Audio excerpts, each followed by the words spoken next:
sabi nga ng mga driver, tsaka ng mga ibang fans din na parang hindi na daw racing tong nangyayari. Hindi na daw pure driving to, hindi na pure skills ang nangyayari. Ano bang tingin nyo dito? Sige, habang uminom si Parang Dax.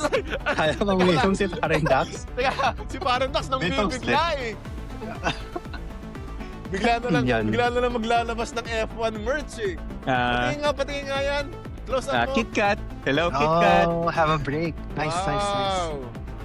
KitKat, baka naman. Hello. Yo, F1. Ano yan, KitKat pre? and F1. Masarap yung iniinom ni Dax. Sigurado malamig yan. Kasi kung F1 yan, sigurado 50% yan. Ice. Oh, di ba? True. Corny! Okay.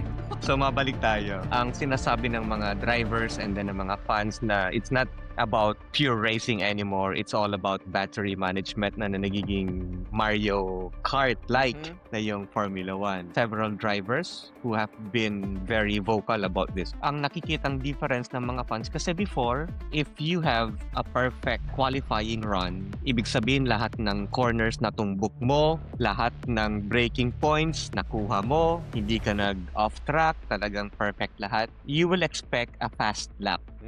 Pero ngayon, kahit na perfect mo lahat ng mga corners na yon, hindi guaranteed na mabilis yung lap mo. Fastest Pwede kang matanggal sa round na yon ng qualifying. Baka nga nirereklamo rin ng mga driver kasi dahil nga dun sa mga lack of energy deployment on some parts of their laps, baka siguro ang nafe-feel nila, ewan ko lang pero nung kinekwento mo yung ngayon lang na you do everything perfectly tapos pwede ka pa rin umatras sa oras mo, siguro nafe-feel nila medyo nawawalan sila ng control sa results ng race nila, no? Na parang kahit ibigay nila yung todo, kahit mag-focus sila na hindi magkamali, talagang fine-fail sila nung kotse nila. Yes. So baka isa rin yun sa mga nagiging frustrations nila na before, they can control their race. Alam nila, di ba? Nakasalalay sa kanila kung mananalo sila o hindi. Ngayon, hindi na purely sa skills nila manggagaling yung resulta na. During their flat-out areas, at some point, medyo ife-fail sila ng konti ng mga kotse nila. Tol.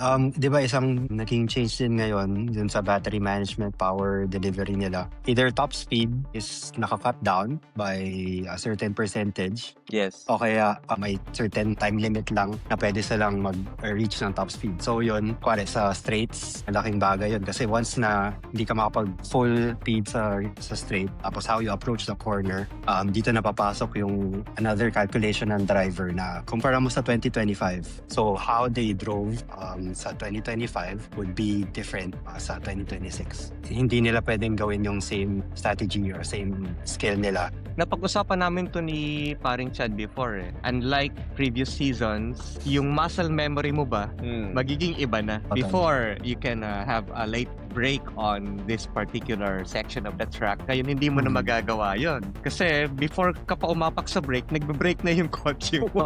Para sa'yo. So, siguro inis na inis si Max. No? oo. Frustrated yung mga drivers na may legendary talent na sinasabi natin versus dun sa mga drivers na who are just good enough for F1. Kasi, like for example sa Japan, Gasly versus Verstappen. Come on, man. Wala Di magawa. ba? Parang, Wala magawa. Para sila yung toto nun. Wala Di ba? magawa. Nasa likod lang eh. tapos sinasabi ng iba, lost na si Verstappen. Parang, come on, man. Verstappen yan eh. Parang few years ago, they weren't even in the same discussion, di ba? Parang they weren't even in the same paragraphs eh. A few years ago, last year. Last year, I mean, okay, wala siya dun sa usapan. I mean, not to take away anything from Gasly naman because I think he's still a good F1 driver. I mean, all of them are skilled, definitely. All of them are skilled. Oo, pero may certain percentage dyan na sino yung talagang legendary yung skill level. Sino yung parang below that ng konti. At sino talaga yung mga kulalat boys, di ba? So hindi mo na makikita kung sino talaga yung mga magagaling na drivers because iba-iba na yung nagiging characteristics ng mga kotse. Especially dun sa mga teams ngayon na who are still struggling after 3 races.